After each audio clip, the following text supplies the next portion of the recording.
نماز اشراق. اشراق کا لفظ شرق سے ہے، شین ریقاف، اسی سے مشرق کا لفظ ہے. تو نماز اشراق وہ نماز جب سورج مشرق سے طلوع ہو جائے اس کے بعد پڑھی جانے والی نماز. ضحیٰ کے معنی ہے دن کا چڑھنا، اشراق کے معنی ہے طلوع آفتاب. پس جب آفتاب طلوع ہو کر ایک نیزے کے برابر بلند ہو جائے تو اس وقت نوافل کا پڑھنا نماز اشراق کہلاتا ہے، یعنی تقریباً 15 منٹ کے بعد. زید بن ارقم رضی اللہ عنہ سے مروی ہے، حدیث میں اس نماز کو صلاۃ الاوابین بھی کہا گیا ہے. اوابین کا لفظ اواب سے ہے. اواب کا کیا معنی ہوتا ہے؟ رجوع کرنے والا، بار بار پلٹنے والا. مغرب اور عشاء کے درمیان پڑھی جانے والی نماز کو جس روایت میں صلاۃ الاوابین کہا گیا ہے وہ مرسل ہے، یعنی ضعیف ہے. عام طور پر ہمارے ہاں کیا مشہور ہے؟ اوابین کی نماز مغرب کے بعد پڑھتے ہیں لوگ، جبکہ صحیح حدیث کے مطابق یہ نماز اشراق کی نماز ہے. اور یہ جو بار بار پلٹنے کی بات ہے نا، اب یہ ہے کہ جیسے تہجد کی نماز کے لیے اللہ کے حضور حاضر ہوئے، پھر فجر کی نماز کے لیے پھر پلٹے، تو پھر اشراق کی نماز کے لیے تو یہ بار بار پلٹنا جو ہے یہی دراصل اواب ہونا ہے. حضرت ابو ذر رضی اللہ عنہ سے روایت ہے کہ رسول اللہ صلی اللہ علیہ وسلم نے فرمایا، یصبح علی کل سلامہ من احدکم صدقہ فکل تسبیحۃ صدقۃ وکل تحمیدۃ صدقہ وکل تہلیلۃ صدقہ وکل تکبیرۃ صدقہ وامر بالمعروف صدقہ ونہی عن المنکر صدقہ ویجزئ من ذلک رکعتان یرکعہما من الضحیٰ. ہر آدمی پر لازم ہے کہ اپنے جسم کے ہر بند کے بدلے، یعنی ہر جوڑ کے بدلے صدقہ خیرات کرے. بس ہر تسبیح صدقہ ہے، یعنی سبحان اللہ پڑھنا. ہر تحمید یعنی الحمدللہ کہنا صدقہ ہے. ہر تحلیل یعنی لا الہ الا اللہ کہنا صدقہ ہے. ہر تکبیر یعنی اللہ اکبر کہنا صدقہ ہے. امر بالمعروف صدقہ ہے اور نہی عن المنکر بھی صدقہ ہے. اور ان سب چیزوں سے ضحیٰ کی 2 رکعتیں کفایت کرتی ہیں. یعنی اگر یہ باقی کام آپ نہ کر سکے کسی مجبوری سے تو آپ یہ 2 رکعتیں پڑھ لیں تو گویا آپ نے اپنے دن کا صدقہ دے دیا. اور اگر کوئی شخص یہ 2 رکعتیں بھی پڑھے اور اس کے ساتھ ساتھ باقی کام بھی کرے تو لازمی طور پر وہ دوسروں سے آگے ہوگا. عام طور پر جب اس طرح کی حدیثیں ہم پڑھتے ہیں تو ہم سوچتے ہیں چلو ٹھیک ہے، باقی تو چھوڑو، چھٹی یہ کر لیتے ہیں، شارٹ کٹ ڈھونڈ کے بس صرف ایک چھوٹا کام کرنے کے لیے تیار ہوتے ہیں. جبکہ صحابہ کرام کی عادت کیا تھی؟ وہ کیا کیا کرتے تھے؟ اس حدیث کو یاد کریں جس میں آپ صلی اللہ علیہ وسلم کے پاس لوگ آئے اور کہنے لگے، یا رسول اللہ، مالدار لوگ تو آگے نکل گئے. اور پھر انہوں نے کچھ تسبیحات سیکھی اور وہ ادا کرنے لگے. پھر وہ مالدار لوگوں کو بھی پتہ چل گیا. انہوں نے یہ نہیں سوچا مالدار لوگوں نے کہ ٹھیک ہے ہم صدقہ خیرات کرتے ہیں تو اب ہمیں اور تسبیح پڑھنے کی یا کچھ اور کرنے کی کیا ضرورت ہے. وہ صدقہ خیرات کے ساتھ ساتھ تسبیح بھی کرنے لگ گئے. تو اس حدیث کا مطلب یہ نہیں ہے کہ ہم تسبیح چھوڑ دیں اور امر بالمعروف اور نہی عن المنکر چھوڑ دیں اور صرف یہ 2 رکعتیں پڑھ کے مطمئن ہو جائیں. یہ بات کہنے کا مطلب یہ ہے کہ ان 2 رکعتوں کا ادا کرنا اتنا اجر و ثواب کا باعث ہے کہ گویا ان ساری نیکیوں کو کر لینا ہے. لیکن وہ نیکیاں اپنی جگہ باقی ہیں، وہ الگ سے کریں گے تو وہ اصل شکل میں ہوگی. جیسے قل هو اللہ پڑھنا 1/3 قرآن کے برابر، اس کو لوگوں نے کیا سمجھا؟ اور کچھ نہ پڑھو، خالی قل هو اللہ ہی پڑھتے رہو، 3 دفعہ پڑھ لو پورے قرآن کا ثواب ہو جائے گا. اسی طرح حرم میں 1 نماز پڑھ لو، 1,00,000 نمازوں کا ثواب. لیکن وہ 1,00,000 نمازوں کا ثواب یہ تھوڑی ہوتا ہے کہ آپ کی 1,00,000 نمازیں بھی ادا ہو گئی. تو ہر کام اپنی جگہ کرنے سے ہوتا ہے. ہاں، یہ سمجھانے کے لیے ہوتا ہے کہ اس کام کا اجر و ثواب کتنا زیادہ ہے. رسول اللہ صلی اللہ علیہ وسلم نے فرمایا، اللہ تعالیٰ فرماتا ہے، اے آدم کے بیٹے، خالص میرے لیے 4 رکعتیں، خالص میرے لیے 4 رکعتیں اول دن میں پڑھ، یعنی اشراق کی. میں تجھ کو اس دن کی شام تک کفایت کروں گا، تیرے سارے کام ہو جائیں گے. اب آپ دیکھیے کہ یہ جو 4 رکعتیں ہیں ان میں جو خصوصیت کے ساتھ اجر کے لیے شرط رکھی گئی وہ کیا؟ خالص میرے لیے. اچھا، عام طور پہ ہم نفل پڑھتے ہیں تو کس طرح پڑھتے ہیں؟ جیسے اس روز مجھ سے کسی نے پوچھا جب میں تہجد کی نماز کے بارے میں بتا رہی تھی کہ کیا خیال ہے اگر اس روز یعنی تہجد کے وقت 2 رکعت تحیۃ الوضو کے پڑھ لیے جائیں، 2 حاجت کے پڑھ لیے جائیں، 2 استخارے کے پڑھ لیے جائیں، 2 فلاں کے پڑھ لیے جائیں. تو بات یہ کہ ٹھیک ہے آپ وہ 2 مختلف نیتوں سے پڑھ لیں، لیکن تہجد تو تہجد ہے. اسی طرح جب ہم یہ نفل بھی پڑھتے ہیں تو عموماً ہم کیا کہتے ہیں؟ چلو حاجت کے پڑھ لیتے ہیں یا کوئی استخارہ کر لیتے ہیں، یعنی کوئی نہ کوئی غرض ساتھ لگا لیتے ہیں. برائی کچھ نہیں ہے اس میں، آپ لگا سکتے ہیں غرض، لیکن کوئی عبادت تو ایسی بھی ہو جو کسی غرض کے بغیر ہو، یا نہیں؟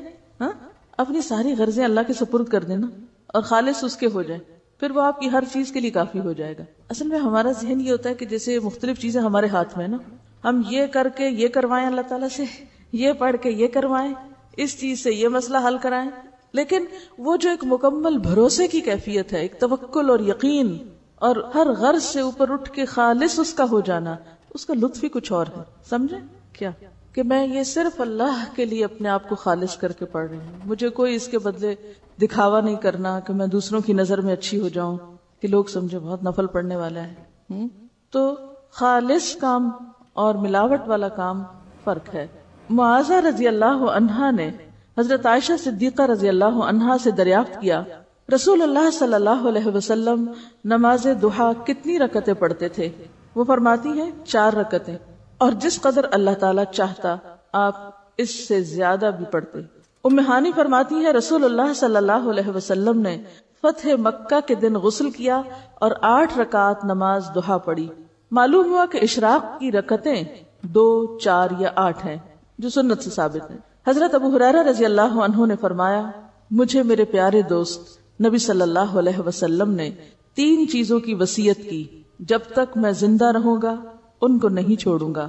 ہر عربی مہینے میں ایام 20 یعنی 13، 14 اور 15 کے 3 روزے، چاشت کی نماز اور سونے سے پہلے وتر پڑھنا. یہ 3 کام کبھی نہ چھوڑوں گا. تو پہلی حدیث سے کیا پتہ چلتا ہے کہ ضحیٰ کی نماز 2 رکعتیں ہے، دوسری سے 4 اور تیسری حدیث سے 8. تو آپ 2 بھی پڑھ سکتے ہیں اور 8 تک بھی لے جا سکتے ہیں، یہ حسب حالات ہے جتنی وقت ہو.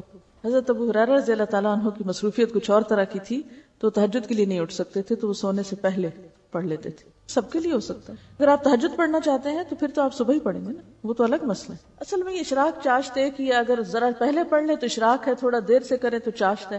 ٹھیک ہے، اصل میں صبح کی نماز ہی ہے، ایک طرح سے سورج طلوع ہونے کے بعد کی نماز ہے. بیسیکلی ذرا دھوپ بلند ہو جائے تو وہ ضحیٰ ہو گیا. سورج نکلنے کے تھوڑی دیر بعد یعنی 15 منٹ کے اندر پڑھیں تو اشراق کہلائے گی. ذرا تھوڑی تاخیر کرے اور دھوپ خوب چمک اٹھے تو ضحیٰ کہلائے گی. لیکن بیسیکلی ایک ہی نماز ہے، تھوڑا وقت کے آگے پیچھے سے نام بدل جاتا ہے. ان کا سوال یہ ہے کہ کیا اس کے لیے مصلی پہ بیٹھے رہنا ضروری ہے؟ اگر بیٹھے رہیں تو بہت زیادہ ثواب ہے، حج اور عمرے کے برابر ثواب ہے. لیکن اگر نہ بھی بیٹھے تو اس کا یہ مطلب نہیں کہ آپ اشراق کے لیے دوبارہ نہیں آ سکتے. یہ 4 رکعتیں یا 8 رکعتیں 2 کر کے پڑھیں گے، یعنی ہر 2 رکعت کے بعد سلام پھیریں گے. ان کا سوال یہ کہ چاشت کی نماز کتنے بجے ہے؟ دیکھیے کہ بجے کی حدیث میں کسی بھی نماز کا وقت گھنٹوں کے حساب سے، بجے کے حساب سے نہیں بتایا گیا.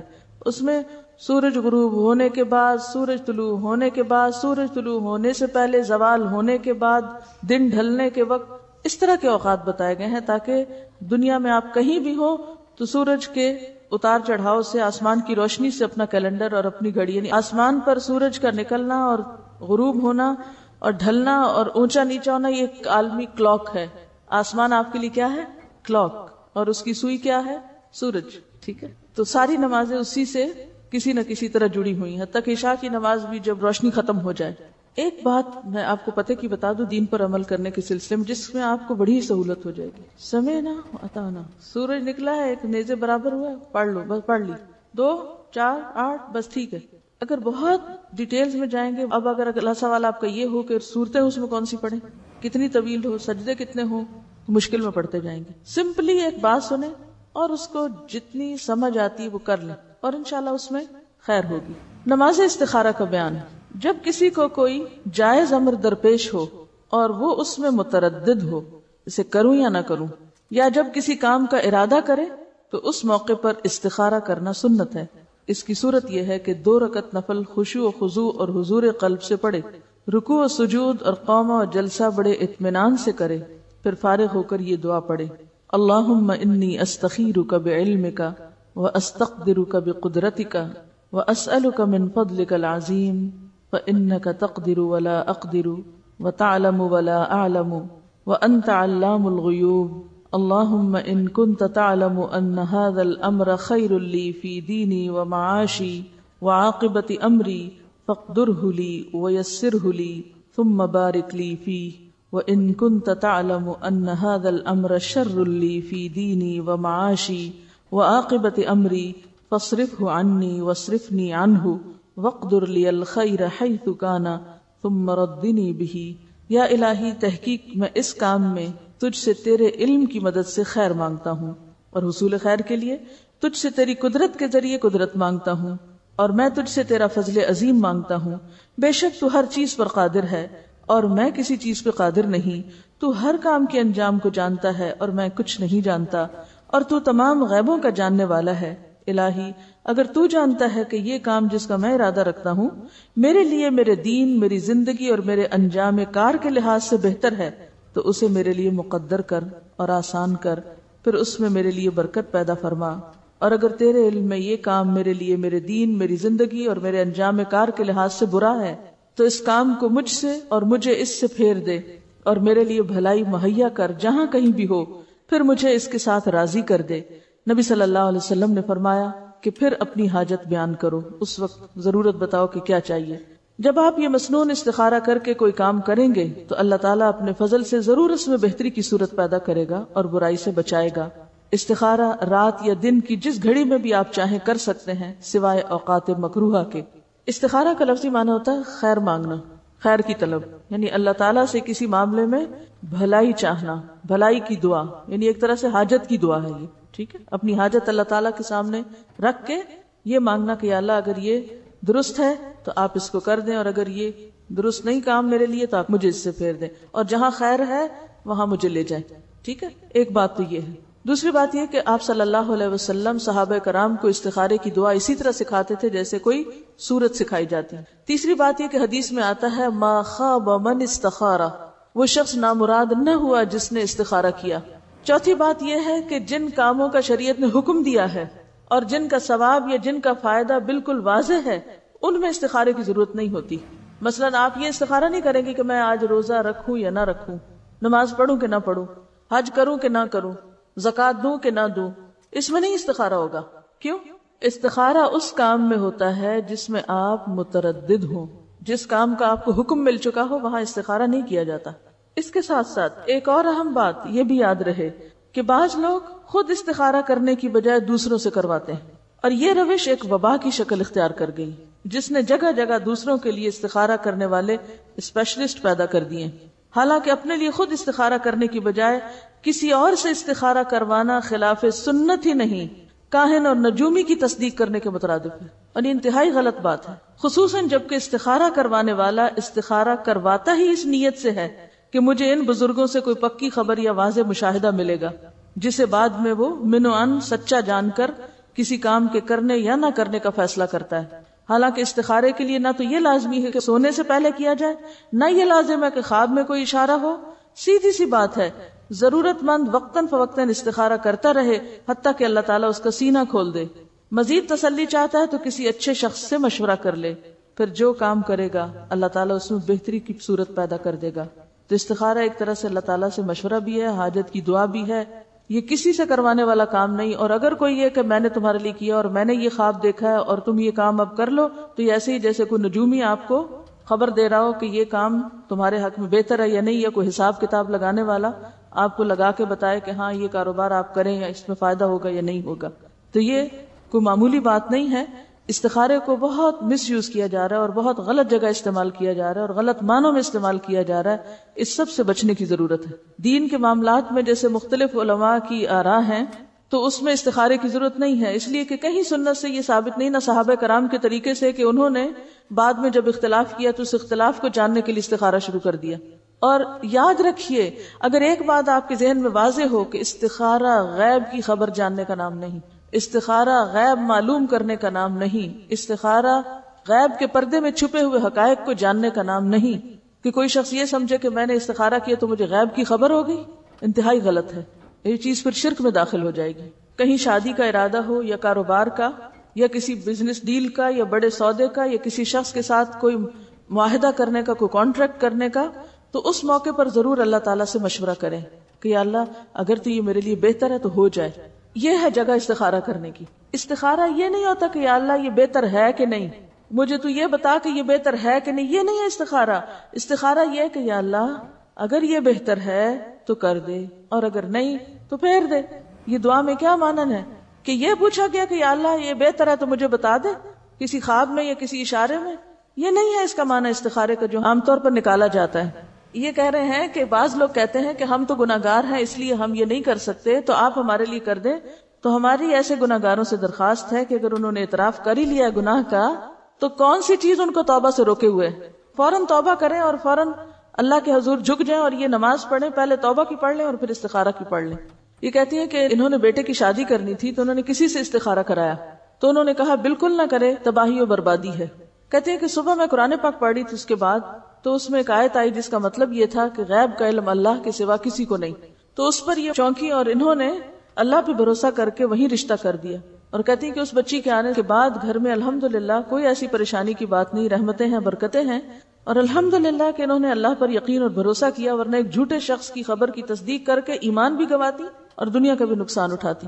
کسی سے یہ پوچھنا کہ مجھے استخارہ کر کے بتائیں کہ یہ کام ٹھیک ہے کہ نہیں، یہ غیب معلوم کرنے کی کوشش کرنا ہے جو کہ شرک میں داخل ہو جاتا ہے. یہ سب انتہائی خطرناک چیزیں ہیں. اس کام سے توبہ کرنی چاہیے اور نہ ہی کوئی دعویٰ کرے کہ مجھے بڑے سچے خواب آتے ہیں. آپ کو نبی ہیں، صرف انبیاء کے بارے میں کہا جا سکتا ہے کہ جو وہ دیکھتے ہیں ما ينطق عن الهوى. صرف نبی علیہ السلام کے بارے میں قرآن پاک میں آتا ہے کہ وہ خواہش نفس سے بات نہیں کرتے. باقی کوئی انسان قابل اعتبار نہیں ہے کہ ہم اس کے خواب کو کہیں کہ ہاں جو کچھ تم نے دیکھا وہ سچ ہی ہے. یہ الگ بات ہے، سچ ہو جائے تو ٹھیک ہے، وہ تو ایک مشرک بادشاہ کا خواب بھی سچا ہو سکتا ہے جیسے سورۃ یوسف میں آیا. لیکن وہ جب سچا ہوگا تو ٹھیک ہے، دیکھا جائے گا. لیکن ہم کسی کے بارے میں نہ تصدیق کریں گے نہ تکذیب، ہر ایک کا ایمان اپنے ساتھ. دیکھیے جہاں تک قرآن پاک پڑھتے ہوئے، جیسے انہوں نے فرمایا کہ قرآن پاک پڑھتے ہوئے ان کی آنکھیں کھل گئی کہ یہ کیا ہے، تو قرآن پاک تو ایک معجزہ ہے. اور قرآن پاک آپ روٹین میں پڑھ رہے ہیں یا آپ قرآن چونکہ کتاب ہدایت ہے، آپ کو سمجھ نہیں آ رہا کہ آپ کیا کریں کیا نہ کریں، تو اب فال نکالنے کی بات نہیں ہے.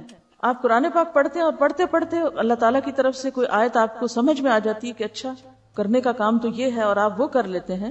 جیسے انہوں نے پڑھا اور کہا کہ غیب کا علم اللہ کے سوا کسی کو نہیں، تو انہوں نے نہ تو فال نکالی تھی اور نہ ہی کوئی وہ استخارے کا طریقہ تھا، اپنی روٹین میں پڑھا اور اللہ تعالیٰ کی طرف سے رہنمائی آ گئی.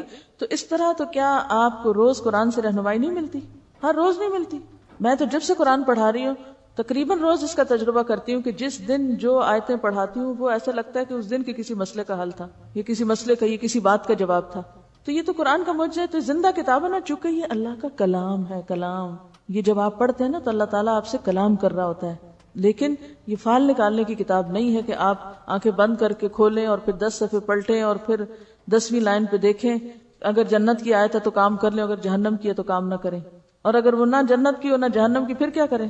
تو اس طرح کے تو معجزات آپ کو روز قرآن میں نظر آئیں گے کہ آپ کسی بات پہ پریشان ہیں اور جو ہی آپ بیٹھے ہیں اپنا سبق کھولنے کے لیے اور آپ دیکھتے ہیں کہ اچانک آیت اتنی واضح سامنے آ جاتی کہ جو آپ کی رہنمائی کر دیتی. تو وہ رہنمائی ہے، وہ استخارہ نہیں ہے. دعا استخارہ کسی بھی دعا کے موقع پر آپ نماز کے بعد، عام نماز کے بعد، کسی بھی قبولیت کی گھڑی میں، جیسے جمعے کے روز وہ جو قبولیت کے اوقات ہیں، یا روزہ افطار کرنے کے بعد، یا تہجد کے وقت، یا اینی ٹائم آپ یہ دعا مانگ سکتے ہیں. یعنی استخارہ میں بیسیکلی کیا ہے، اگر آپ کی دعا قبول ہو گئی تو اللہ تعالیٰ نے آپ کو خیر کی طرف موڑ دیا، اور اگر وہ قبول نہیں ہوئی تو استخارے کے باوجود بھی ہو سکتا ہے کہ آپ، کیونکہ بعض اوقات لوگ کہتے ہیں ہم نے یہ کام استخارہ کر کے کیا تھا لیکن پھر بھی ہمیں پریشانی دیکھنی پڑی.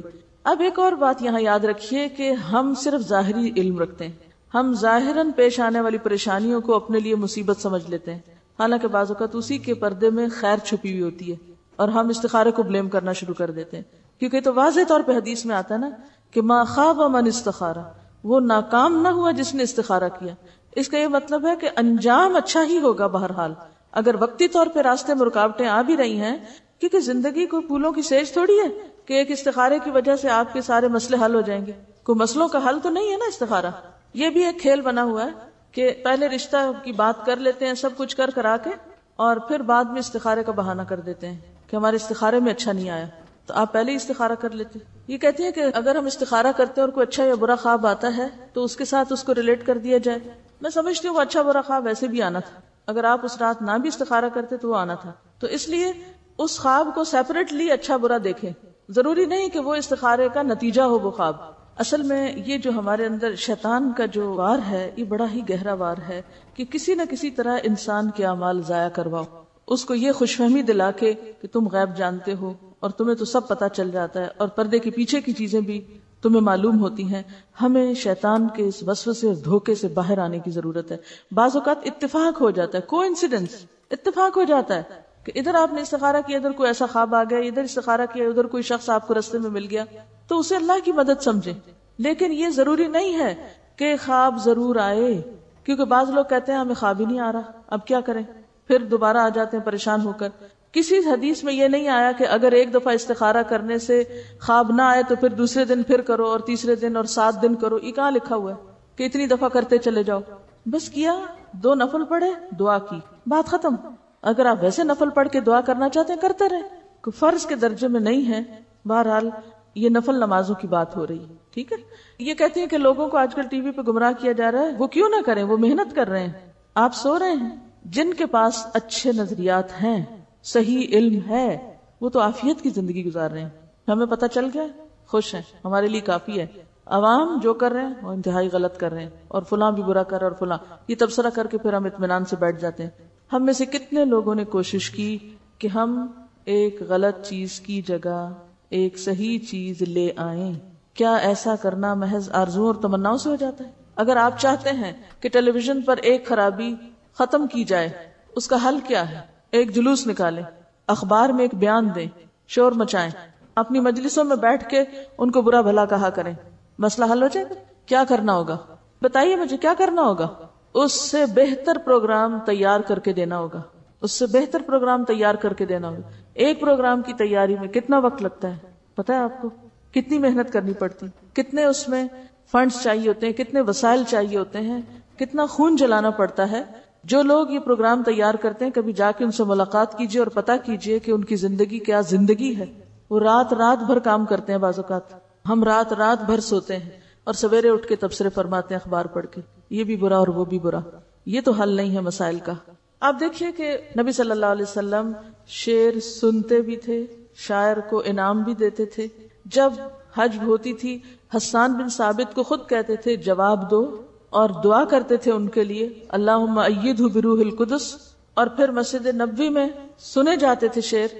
عربوں میں کوئی بات اگر جزیرۃ العرب میں عام کرنی ہوتی تھی تو شاعر کی زبان سے کہلوا کے عام کر دی جاتی تھی، پھر وہ بندے بندے تک پہنچ جاتی تھی. شعر و شاعری اس دور کی صحافت تھی، میڈیا تھا. آپ نے اس کو کنڈیم نہیں کیا، یہ ضرور کہا کہ خراب شعر جو ہیں ان کا کیا نقصان ہے، کہ ایک شخص اپنے پیٹ کو پیپ سے بھر لے، سے بہتر ہے کہ وہ ایسے غلط شعر جو ہیں ان کو یاد رکھے. ٹی وی کیا ہے؟ ایک آلہ ہے، آپ چاہیں تو اس کو اچھی طرح استعمال کر لیں، چاہیں تو اس کو جیسے ہو رہا ہے پھر چھوڑ دیں. ہمارے ٹی وی بند کرنے سے، چلو ہم اپنے گھر میں تو بند کر لیں گے، ٹھیک ہے، ایک حل ہم نے اپنے لیے سوچ لیا، یا خریدیں گے نہیں، یا نکال کے باہر ڈال دیں گے. کیا معاشرے کا مسئلہ حل ہو جائے گا جب تک آپ اس پر کوئی بہتر چیز نہیں دیں گے؟ لیکن اس طرف ہماری توجہ ہی نہیں. ان کا کہنا یہ ہے کہ بعض لوگوں کو یہ شکایت ہوتی ہے کہ ہم نے استخارہ بھی کیا اور کام غلط ہو گیا. تو اس کی کیا وجہ؟ اس کی بنیادی وجہ یہ کہ انہوں نے استخارے کا مطلب ہی نہیں جانا. وہ استخارے کا اصل مفہوم اور روح ہی نہیں جانتے. وہ استخارے کو ایک من مانی چیز بنائے ہوئے ہیں، جب مرضی کے خلاف کچھ ہو جاتا ہے تو پھر استخارے کو بلیم کرتے ہیں. چلیے آگے چلتے ہیں. نماز تسبیح، کئی دن سے سوال لکھا ہوا آ رہا تھا، تسبیح نماز کا بتائیے. ایک تو علم سیکھنے میں صبر بھی نہیں ہے ہمارے پاس، اور یہ بھی تکلیف نہیں کرتے کہ کتاب پاس ہے خود ہی پڑھ لیں، آگے تھوڑی دیکھنا ہے ہم نے. جب تک سپون فیڈنگ نہ ہو ہمیں کوئی بات نہیں سمجھ آتی. نماز تسبیح یہ بھی ان مسائل میں سے ہے جن پر عام طور پر دینی طبقہ بڑے جھگڑے کرتا رہتا ہے اور ایک دوسرے کے خلاف بیان بازی اور فتویٰ سازی کرتا رہتا ہے. تو آئیے دیکھتے ہیں کہ اس کی کیا حقیقت ہے. عبداللہ بن عباس رضی اللہ عنہ سے روایت ہے، نبی صلی اللہ علیہ وسلم نے عباس بن عبد المطلب رضی اللہ عنہ سے فرمایا، یا عباس یا عماہ، الا اعطیک، الا امنحک، الا احبوک، الا افعل بک 10 خصال اذا انت فعلت ذلك غفر اللہ لک ذنبک اولہ وآخرہ قدیمہ وحدیثہ خطأہ وعمدہ صغیرہ وکبیرہ سرہ وعلانیتہ 10 خصال ان تصلی 4 رکعات تقرأ في كل ركعة فاتحة الكتاب وسورة فإذا فرغت من القراءة في أول ركعة وأنت قائم قلت سبحان الله والحمد لله ولا إله إلا الله والله أكبر 15 مرة ثم تركع فتقولها وأنت راكع 10 ثم ترفع رأسك من الركوع فتقولها 10 ثم تهوي ساجدا فتقولها وأنت ساجد 10 ثم ترفع رأسك من السجود فتقولها 10 ثم تسجد فتقولها 10 ثم ترفع رأسك فتقولها 10 فذلك 75 في كل ركعة تفعل ذلك في 4 ركعات إن استطعت أن تصليها في كل يوم مرة فافعل فإن لم تفعل ففي كل جمعة مرة فإن لم تفعل ففي كل شهر مرة فإن لم تفعل ففي كل سنة مرة فإن لم تفعل ففي عمرك مرة. اے چچا جان عباس، کیا میں آپ کو کچھ عطا نہ کروں؟ کیا آپ کو کچھ عنایت نہ کروں؟ کیا میں آپ کو کوئی تحفہ پیش نہ کروں؟ کیا میں آپ کو 10 اچھی خصلتوں والا نہ بنا دوں کہ جب آپ یہ عمل کریں تو اللہ تعالیٰ آپ کے اگلے پچھلے پرانے نئے انجانے میں اور جان بوجھ کر کیے گئے تمام چھوٹے بڑے پوشیدہ اور ظاہر گناہ معاف فرما دے؟ وہ یہ ہے کہ آپ 4 رکعات نفل اس طرح ادا کریں کہ ہر رکعت میں سورۃ فاتحہ اور کوئی دوسری سورت پڑھیں. جب آپ اس قرات سے فارغ ہو جائیں تو قیام کی حالت میں ہی یہ کلمات 15 بار پڑھیں، یعنی قرات کر کے سورۃ الفاتحہ پڑھ کے سبحان اللہ والحمد للہ ولا الہ الا اللہ واللہ اکبر. پھر آپ رکوع میں جائیں، تسبیحات رکوع سے فارغ ہو کر رکوع میں ہی ان کلمات کو 10 بار دہرائیں. پھر رکوع سے اٹھ جائیں اور سمع اللہ لمن حمدہ وغیرہ سے فارغ ہو کر 10 بار ہی کلمات پڑھیں. پھر سجدے میں جائیں، سجدے کی دعائیں پڑھنے کے بعد یہی کلمات 10 بار پڑھیں. پھر سجدے سے سر اٹھائیں اور جلسہ میں جو دعائیں ہیں وہ پڑھ کے 10 بار انہی کلمات کو دہرائیں. پھر دوسرے سجدے میں چلے جائیں، پہلے سجدے کی طرح 10 بار پھر اس تسبیح کو ادا کریں. پھر سجدے سے سر اٹھائیں اور جلسہ استراحت میں کچھ اور پڑھے بغیر 10 بار اس تسبیح کو دہرائیں. ایک رکعت میں کل 75 تسبیحات ہوئی. اسی طرح 4 رکعات میں یہ عمل دہرائیں. اگر آپ طاقت رکھتے ہو تو نماز تسبیح روزانہ 1 بار پڑھیں. اگر آپ ایسا نہ کر سکتے ہو تو ہر جمعہ 1 بار پڑھیں. یہ نہ کر سکتے ہو تو ہر مہینے میں 1 بار پڑھیں. یہ بھی نہ کر سکے تو سال میں 1 بار. اگر آپ سال میں بھی 1 بار نہ کر سکتے ہو تو زندگی میں 1 بار ضرور پڑھیں. حافظ ابن حجر رحمۃ اللہ علیہ فرماتے ہیں کہ یہ حدیث کثرت طرق کی بنا پر حسن درجے کی ہے. یعنی نماز تسبیح کی حدیث جو ہے اس کے بہت سے طرق ہیں، یعنی بہت سی چینز ہیں، اس لیے یہ حسن درجے کی ہے. شیخ البانی فرماتے ہیں کہ امام حاکم اور حافظ ذہبی نے اس حدیث کی تقویت کی طرف اشارہ کیا ہے اور یہ حق ہے. یعنی البانی کے نزدیک بھی یہ بات درست ہے کیونکہ اس کے بہت سے طرق ہیں. علامہ مبارک پوری شیخ احمد شاکر نے بھی اسے حسن کہا ہے، جبکہ خطیب بغدادی، نووی، ابن صلاح نے اسے صحیح کہا ہے.